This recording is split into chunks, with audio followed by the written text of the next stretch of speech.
আসসালামু আলাইকুম all students. আজকে আমাদের আলোচনা বিষয় ইমেল। একটি ইমেল দিয়ে কিভাবে একাধিক ইমেল লিখতে পারি।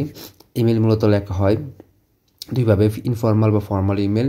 তো ইমেল লেখার ক্ষেত্রে আমাদের সব ইমেল একই রকম নিয়ম ফলো করতে হয়। তো দেখো, ইমেল লেখার ক্ষেত্রে আমরা এখানে যে ইমেলটা লিখতেছি, এক বন্ধুর কাছে আরেক বন্ধু জানতে চেয়েছে তার দেশ সম্পর্কে।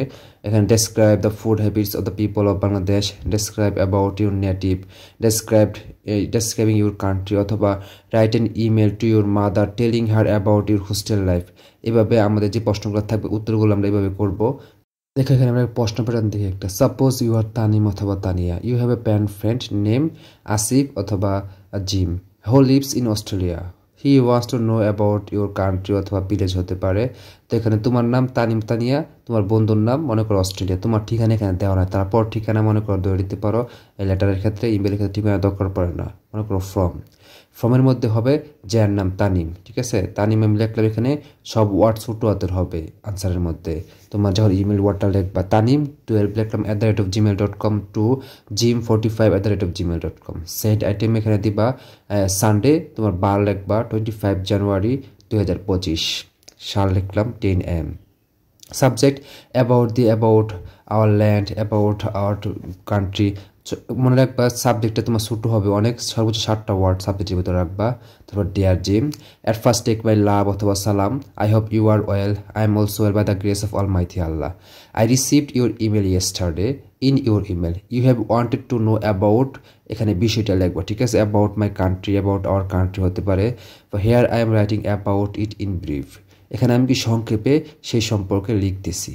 তো এখানে এইটুকু পর্যন্ত আমাদের কি সকল ইমেল, এক্ষেত্রে সকল ইমেল কি লেখা একই রকম থাকে। একইভাবে আমরা লেটারের ক্ষেত্রে খেয়াল করব যে এই ওয়ার্ডগুলো লিখতে পারি একই রকমভাবে। তো আশা করি তোমরা এইটুকু বুঝতে পারছো। তারপরে আমরা দেখো মাঝখানে 2-3টা লাইন লিখতে হয়, যেই ইমেলটা থাকে ওই ইমেল সম্পর্কেই। এখানে তারপরে লিখবা স্পেস দেয়া, no more today, convey my best regards to your parents and love to the youngers.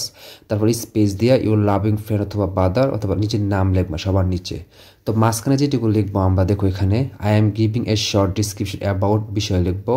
It has a tiny area and big population, the people here are of various creeds and customs, the natural sequences surrounding and embracing our land are a panorama of vision, there is a newer experience for you respectively. তো এই ওয়ার্ডগুলো আমরা উপরে যে 4টা আছে বা এই ধরনের, আরও তোমার বন্ধু তোমার কাছে ল্যান্ড সম্পর্কে, তোমার এলাকা সম্পর্কে জানতে চাইছে, এমন প্রশ্ন চাইলে তুমি এইটুকু জাস্ট কি মাঝখানে 2-3টা বাক্য ছিল যে ওইখানে তুমি বসায় দিবা, তাহলেই তোমার জন্য হয়ে যাবে। তাছাড়া আরেকটা গুরুত্বপূর্ণ হলো গিয়া দেখো, about the anti discrimination student movement in Bangladesh, বৈষম্যবিরোধী ছাত্র আন্দোলন নিয়ে তোমার কাছে তোমার বন্ধু জানতে চাইলে তুমি লিখতে পারো এইভাবে। মাঝখানে I am giving a short description about, এখানে বিষয় লিখবা। The movement initially begin with students railing for unfair quota system remove, but ruling party killed Protestant brutally. Those all people take part in the movement, and this is how a dictatorial government fell from power, and thus a new Bangladesh was born. তো এইটুকু পর্যন্ত আমাদের লেখা, just কি আমাদের মাঝখানে বসায় দেবো, তাহলে হয়ে যাবে। আরেকটা কথা খেয়াল রাখবা, দেখো ইমেলটা দেখতে এমন হবে আমরা যখন লেখা শেষ করব, আর ইমেল 1 পেজে শেষ করতে হবে। 1 পেজে লেখার জন্য তুমি প্রয়োজনে অনেক ছোটো করে লিখবা ওয়ার্ডগুলা। তো সবাইকে ধন্যবাদ। তোমাদের ভিডিওটি ভালো করে সাবস্ক্রাইব করবা। সবাই ভালো থাকবা। আল্লাহ হাফেজ।